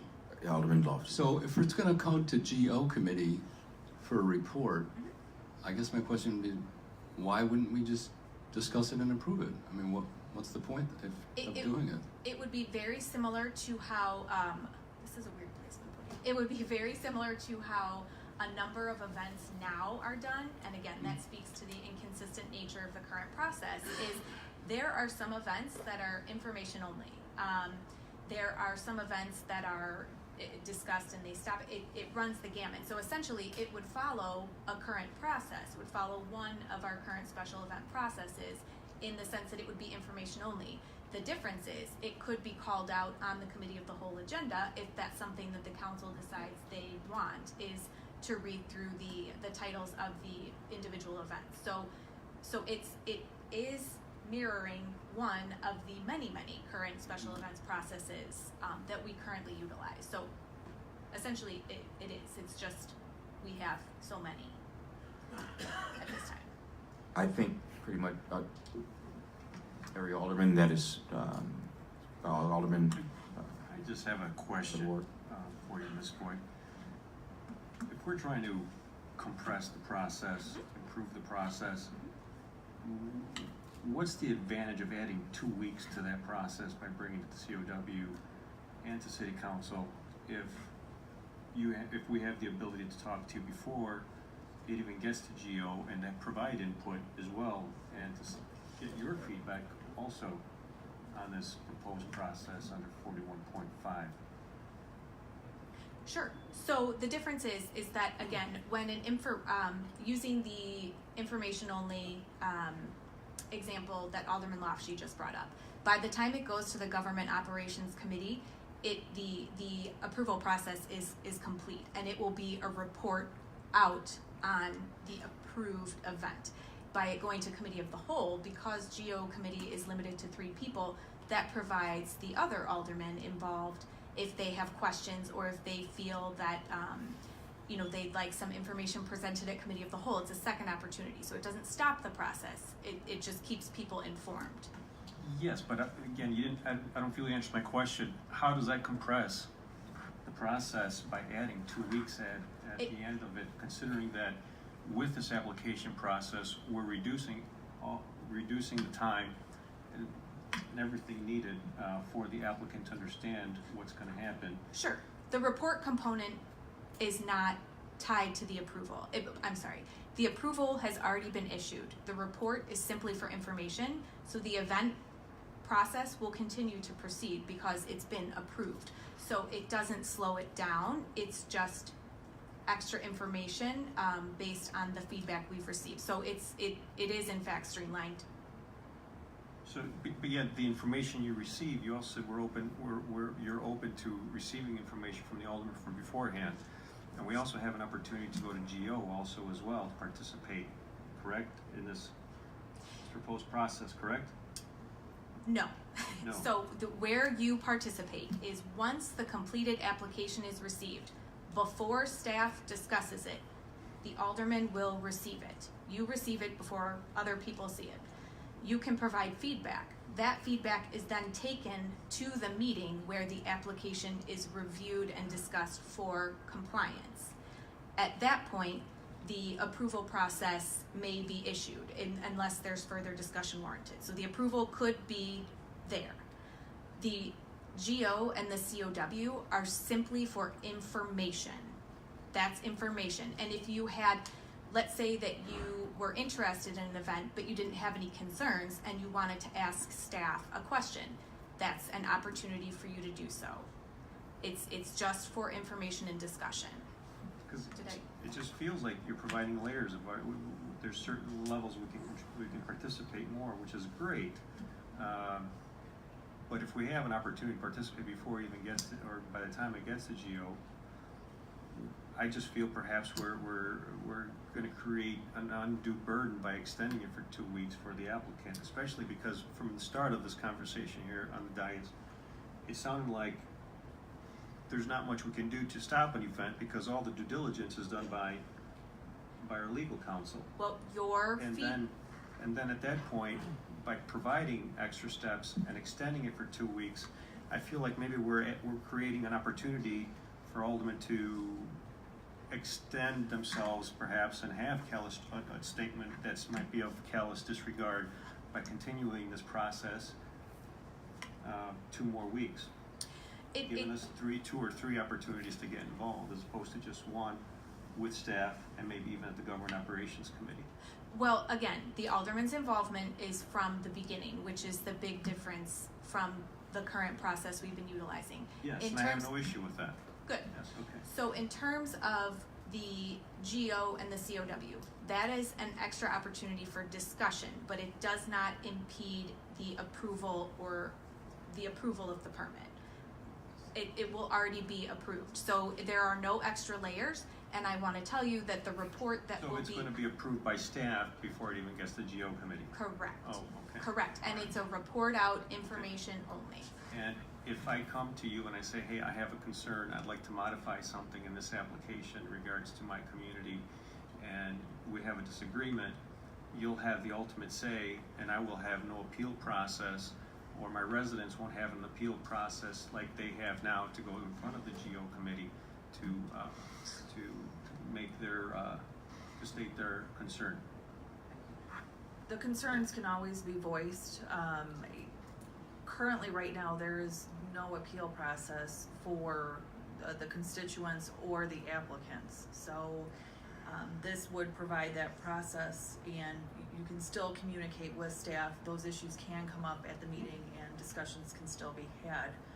Again, it can't be based on the content of the speech. I don't mean to So beat a that's dead a no. horse. No, I mean, It's just a different process, but your appeal is built into the actual review and approval. You know, all right, so I think we've belabored this enough. We're gonna go ahead and call this. Mr. Mayor? Yeah, hold on. All right, so, oh, there's a motion? Or what? Yeah, we don't have the item on the floor yet. Is there a motion? Oh, go ahead, Ray.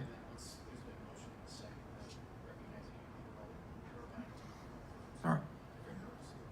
Is there a motion to approve this item as presented? There's been a motion by Alderman Franco, second by Alderman Jenkins. Are there any questions or discussion? Alderman Mervine.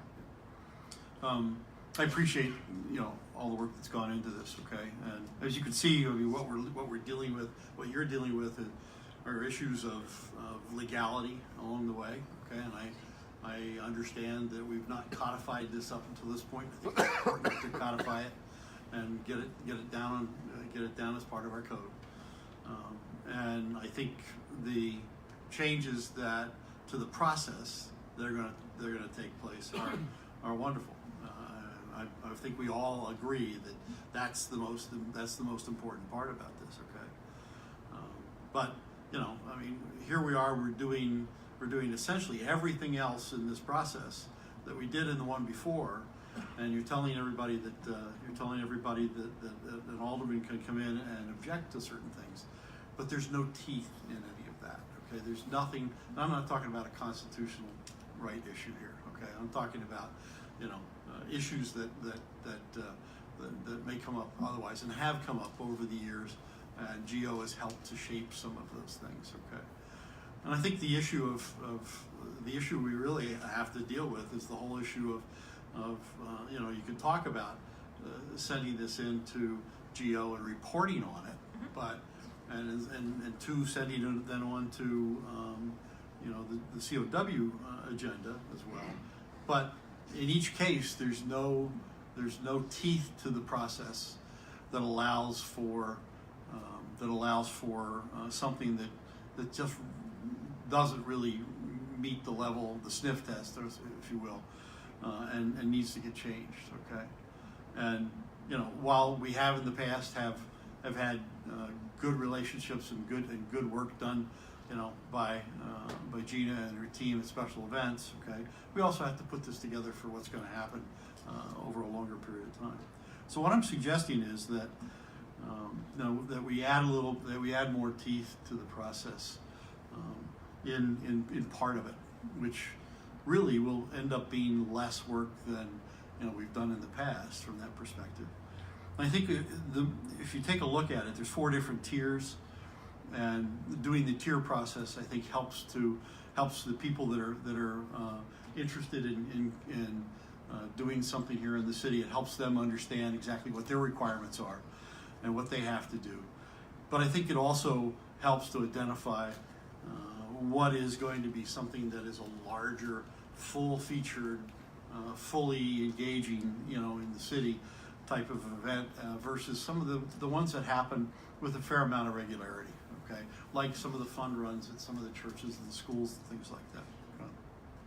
So my suggestion is that we offer an amendment here that says that, you know, everything else we've done up to that you've done and you pulled together here, you know, needs to stay the same with one change, and that is, I think we amended to say that the tier 1 and tier 2 events, those that are classified according to the current process and according to the process that you presented here over the last couple of weeks, that those do come to GO for review and approval. Okay, now we're not talking about approving things that are based on constitutional rights. I mean, that's clear cut, and you know, if anybody, whether on the council or otherwise, you know, or part of the staff were to get into those arenas, you know, then that's why we have a legal department to be able to help us understand the things we can and can't do. Okay, so I think it's important that because the tier 1 and tier 2 events, there are fewer of those. Okay, it's not like there's going to be 200 of those. Okay, whereas some of the smaller ones, there could be 100 or so. Okay, so I think my proposal, my amendment here is that that we do everything else, but we continue to bring the tier 1 and tier 2 events to GO for review and approval, and then, as you say, move it on and be placed on the COW agenda for any other additional questions after that for those items specifically. All right, so we have a motion to amend.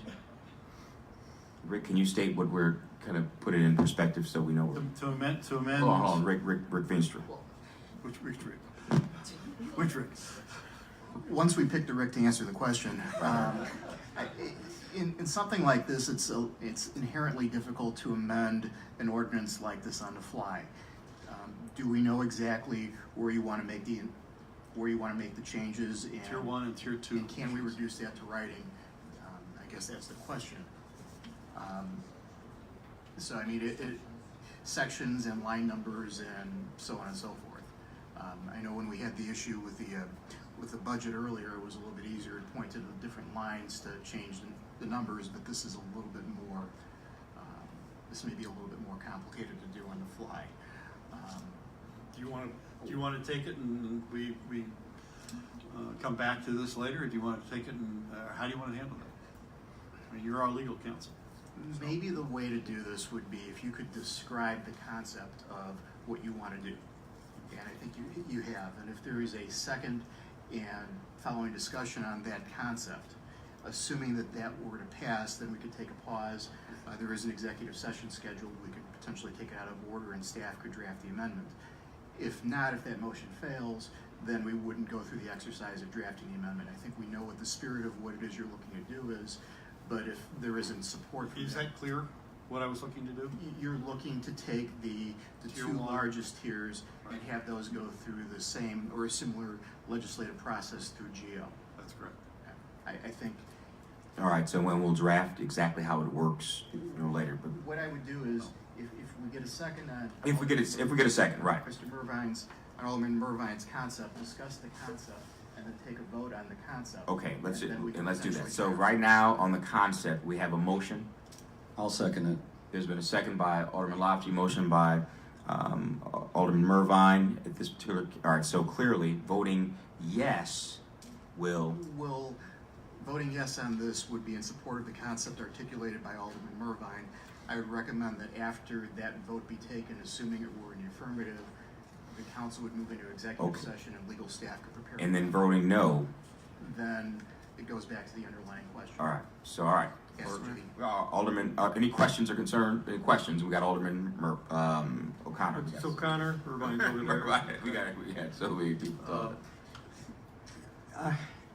With respect for concern in trying to find the best middle ground or the compromise situation here, I understand that, but I think in doing so in this, again, in my view, we defeat the whole purpose for what we're trying to do in regard to the ordinance. Because once again, if this comes before the GO after going through the whole process, upon what basis is the GO going to start pulling it apart in regard to why we're not approving it or why we would, consider it at that point? I think we've tried to reach that under the layout of what we're doing here, and I think it just muddies the water again in regard to how we get to where we're going here. So I will vote no on this amendment. All right, clerk, you want to call the roll on the amendment? Alderman Bowman? No. Alderman Misiakos? Yes. Alderman Denell? No. Alderman Franco? No. Alderman Seville? Yes. Alderman Hartburns? Yes. Alderman Mervine? Yes. Alderman Bug? Alderman Lawshay? Yes. Alderman Jenkins? No. Alderman O'Connor? No. 5-6. With- 5 ayes, 6 nays.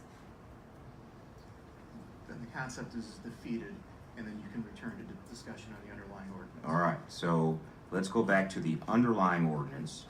Is there a motion to approve the resolution? I'm sorry, we've got a motion and a second to approve the resolution. Are there any questions or discussions based on this resolution? Any additional question or discussion based on what we already talked about? With no further questions or discussions, can we call the roll? Alderman Bowman? Yes. Alderman Misiakos?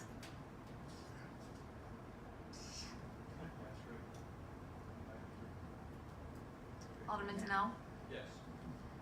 Alderman Franco? Yes. Alderman Seville? Alderman Hartburns? Alderman Mervine? Alderman Bug? Alderman Lawshay? No. Alderman Jenkins? Yes. Alderman O'Connor? Yes. Alderman Misiakos? Yes. Alderman Seville? Yes. 8 ayes, 3 nays. All right, motion carries. The resolution is approved. Ordinance is adopted. I'm sorry, ordinance is adopted in this particular case. Ordinance is adopted. There we go. Clerk, can we go on to new business? Item 19-0033, a resolution establishing the maximum number of Class E City of Aurora liquor licenses unofficially related to application from A-Town Pub and Grill Incorporated, doing business as A-Town Pizza Pub and Grill located at 1941 West Galena Boulevard. There's been a motion by Alderman Hartburns, second by Alderman Jenkins. Are there any questions or discussions regarding this resolution? Mr. Mayor, Alderman Franco. I just want to say that this is a Fifth Ward establishment. The petitioner couldn't be here tonight. It did go through GO earlier. I am an advocate of it. They're going to business in West Plaza.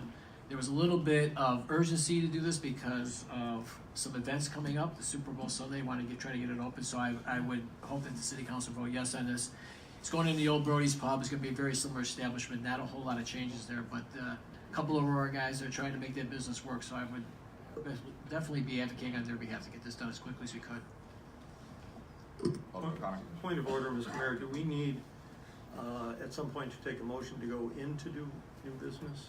Did we just enter into? Oh, I'm sorry. Yeah, technically it's not in order until they. All right, let me back up a little bit. Is there a motion to suspend rules to consider items under new business? Moved by Alderman Hartburns, seconded by Alderman O'Connor. Will the clerk please call the roll to suspend new business? Alderman Bowman? Yes. Alderman Misiakos? Yes. Alderman Denell? Yes. Alderman Franco? Yes. Alderman Seville. Yes. Alderman Hart Burns. Alderman Mervine. Alderman Bug. Alderman Lopshay. Alderman Jenkins. Yes. Alderman O'Connor. 11 ayes, 0 nays. Motion carries. Now let's return to the item. We've got a motion and a second, and Alderman Franco just gave a statement as to the urgency and the importance of this for the 5th Ward. Are there any other questions? With no other questions, clerk, will you please call the roll? Alderman Bowman. Yes. Alderman Masiacos. Yes.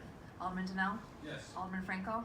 Alderman Seville. Yes. Alderman Hart Burns. Alderman Mervine. Yes. Alderman Bug. Alderman Lopshay. Alderman Jenkins. Yes. Alderman O'Connor. 11 ayes, 0 nays. Motion carries. The resolution is approved. Is there a motion to approve and pay the bills on the list? On the agenda, there's a motion by Alderman Hartburn, seconded by Alderman Franco. Are there any questions or discussions regarding the bills? Will the clerk please call the roll? Alderman Bowman. Yes. Alderman Masiacos. Yes. Alderman Denell. Yes. Alderman Franco. Alderman Seville. Yes. Alderman Hart Burns. Alderman Mervine. Yes. Alderman Bug. Alderman Lopshay. Yes. Alderman Jenkins. Yes. Alderman O'Connor. 11 ayes, 0 nays. All right, bills are approved and will be paid. Motion carries. We are in need of a closed session immediately following this meeting to discuss matters relating to the setting of a price for sale of lease of property owned by the public body pursuant to 5 ILCS 120/2C6 of the Open Meetings Act. Is there a motion to go into closed session at the end of this meeting? Been a motion by Alderman Hartburn, seconded by Alderman Jenkins. Will the clerk please call the roll? Alderman Bowman. Yes. Alderman Garza. Alderman Masiacos. Yes. Alderman Denell. Yes. Alderman Franco. Alderman Seville. Yes. Alderman Hart Burns. Alderman Mervine. Yes. Alderman Bug. Alderman Lopshay. Alderman Jenkins. Yes. Alderman O'Connor. 11 ayes, 0 nays. All right, motion carries. We're going to close session at the close of this meeting. Is there a motion to adjourn this meeting? All moved by Alderman, who is that? Alderman Lofty, seconded by, to close the meeting. Seconded by Alderman, okay, Bill Donnell. All in favor? I'm getting punched drunk here.